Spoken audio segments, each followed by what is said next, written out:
welcome or welcome back to the channel. I hope you guys are doing super well and studying properly for your exams. I am your brainy mentor and आज हम हमारी जो book ए है political science की उसके सभी important questions खत्म कर देंगे. तो आज हमने करना था सिक्योरिटी वाला चैप्टर स्टार्ट सबसे पहले. तो देखो सिक्योरिटी चैप्टर में सबसे इंपॉर्टेंट आपको आएगा traditional and non traditional notions वाला क्वेश्चन. ठीक है, लास्ट ईयर ट्रेडिशनल नोशंस वाला क्वेश्चन आ चुका था, तो इस बार चांसेस है कि नॉन ट्रेडिशनल नोशंस वाला आएगा एंड एक वो आएगा और एक जो है हमारा यू कैन से वो क्वेश्चन नहीं है न्यू सोर्सेज ऑफ थ्रेट्स जो है टेररिज्म एंड ऑल दैट वो इंक्लूड होगा. ठीक है, so let's do that question, that is very important. Okay, so this is the question कि what do you mean by security and you have to give any 4 new sources of threat to security. ठीक है, तो सबसे पहले हम यही लिखेंगे security होता क्या.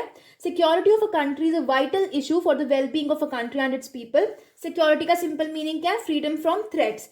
But every type of threat is not a threat to security. Only those threats that threaten the core values are threat to security. Core values कौन सी होती है, core values of democracy or fundamental rights. अगर उन पे harm होता है तो उसको ही हम security में उनको ही हम threat मानते हैं. ठीक है, तो न्यू सोर्सेज ऑफ थ्रेट कौन से terrorism, human rights, like global poverty, migrants, health epidemics. ठीक है, तो एक एक करके इनके बारे में भी देख लेते हैं. टेररिज्म के बारे में तो you know very well what is terrorism, है ना. क्या होता है terrorism, serious threat to human security, जिसमें क्या होता है कुछ बहुत सीरियस अनलॉफुल एक्टिविटीज होती हैं जिससे जो टेररिस्ट है वो अपने कुछ ऑब्जेक्टिव्स अचीव कर पाते हैं. ठीक है, कुछ ऐसे जैसे बॉम्ब ब्लास्ट कर देते हैं, हाईजैकिंग एंड ऑल दैट, जिससे सिविलियंस को बहुत हार्म पहुंचाता है, दैट इज कॉल्ड टेररिज्म. ठीक है, अब सेकंड ह्यूमन राइट्स. कौन से राइट्स होते हैं जो कि बहुत एसेंशियल होते हैं ह्यूमन बींग्स के लिए, you know it very everyone. ठीक है, अब ह्यूमन राइट्स का जरूरी नहीं है कि if you are a Hindu, you are a Muslim, different religion, different race, हर किसी के बराबर राइट्स होते हैं and violation of these human rights is also a threat to human security. A very important question, you can take the screen shots and मैं Instagram पे भी upload कर दूंगी. Do check out my channel brainy.mentor करके, you can just check it out.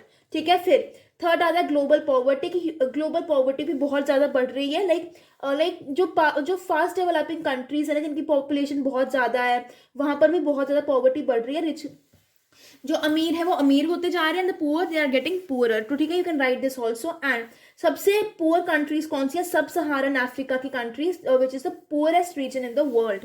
Last we have migration का issue, जो बहुत जिसकी वजह से लोगों को माइग्रेंट्स होते क्या हैं, people who voluntarily leave their homes. ठीक है, those who voluntarily leave their homes are called migrants and migrants are also creating problems for human security.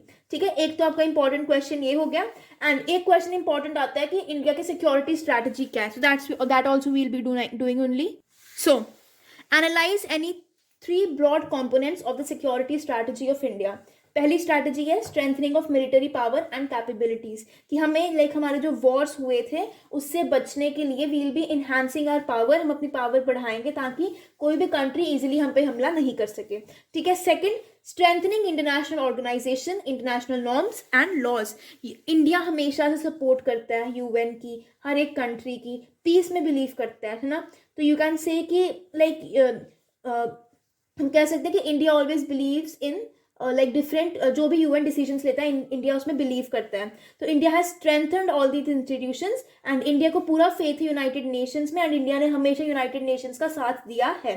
ठीक है, पंडित जवाहरलाल नेहरू जो थे हमारे प्राइम मिनिस्टर, उन्होंने सब कुछ हर एक चीज में यूनाइटेड नेशन का साथ दिया, चाहे डीकोलोनाइजेशन हो, डिसआर्मामेंट हो and all that. You can write all these points. Clear? Okay, now moving on to the chapter environment and natural resources. यहाँ पर सबसे इंपॉर्टेंट क्वेश्चन आता है India stand on global environmental issues. तो हम लिख सकते हैं इंडिया ने क्या क्या किया. सबसे पहले इंडिया ने क्या किया, इंडिया ने 1997 का क्योटो प्रोटोकॉल साइन किया था. कब किया था, इन अगस्त 2002. ठीक है, अब एक G8 मीटिंग हुई थी जून 2005 में, जहाँ पे इंडिया ने बोला कि जो डेवलपिंग कंट्रीज हैं वो बहुत कम एमिट करती हैं, बहुत you can say carbon emission उनके बहुत कम है as compared to the developed countries. तो हमें ज़्यादा ध्यान देना पड़ेगा उस पर. एंड इसके बाद इंडिया ने बोला कि डेवलप्ड कंट्रीज को डेवलपिंग कंट्रीज की हेल्प करनी चाहिए ताकि वो अपनी कमिटमेंट्स को फुलफिल कर सके. एंड इंडिया और क्या कर रहा है, इंडिया नेचुरल गैस इंपोर्ट कर रहा है एंड इंडिया इनकरेज क्या करता है, क्लीन फ्यूल पॉलिसी को इनकरेज करता है. ठीक है, इस चैप्टर में बस यही क्वेश्चन एक इंपॉर्टेंट था इन्वायरमेंट एंड नेचुरल रिसोर्सेज में. एक क्वेश्चन आता है कि what do you mean by Commons. तो कॉमन्स क्या होते हैं, ऐसे एरियाज, ऑब्जेक्ट्स या फिर रिसोर्सेज जो कि किसी भी गवर्नमेंट के अंडर नहीं आते, किसी एक स्टेट के अंडर नहीं आते, ठीक है, basically which are not under the exclusive jurisdiction of any one country. Clear. अब लास्ट चैप्टर। सो ये जो ग्लोबलाइजेशन वाला चैप्टर है ना, इससे सबसे इंपॉर्टेंट क्वेश्चन जो आई कैन से 90% आएगा, that is positive and negative aspects of globalisation. इसमें सबसे पहले आप लिखोगे व्हाट इज ग्लोबलाइजेशन, ठीक है, उसके बाद आप डालोगे पॉजिटिव एस्पेक्ट्स। पॉजिटिव में आप कुछ भी लिख सकते हो, अपने पॉइंट्स ऐड कर सकते हो, टेक्नोलॉजी का बहुत हेल्प हुआ है, ट्रेड बढ़ा है, चॉइसेस बढ़ी एंड एवरीथिंग, बहुत easy points, you can right it yourself. फिर नेगेटिव एस्पेक्ट्स भी लिख जाने कि लोग एक दूसरे से मिलते नहीं है, world has become a village, but लोग फोन्स पे ही लगे रहते हैं and all that. You can write all these points, बहुत ईजी आंसर बनेगा ये, ठीक है। इसके बाद इसमें इंपॉर्टेंट क्वेश्चन आएगा कल्चरल होमोजेनाइजेशन, हेट्रोजेनाइजेशन, कि कल्चर्स, हम देखो कल्चर्स इकट्ठे हो गए हैं, वी हैव जॉइंड एंड हम लाइक हमारे पास बहुत ज़्यादा चॉइसेस आ गए, जैसे हमने पढ़ा था we can wear a kurti with a jean, we have got mixed choices, हमारी चॉइसेस बढ़ी हैं, you can write all those points, ठीक है। So that was it for this video, very short video. Next video में हम क्या करेंगे, जो नेक्स्ट बुक है हमारी book we politics in India since independence, उसके इंपॉर्टेंट क्वेश्चन देखेंगे। I hope you like this video, if you did don't forget to like, share and subscribe to the channel. You are a trainee mentor, have a great day ahead.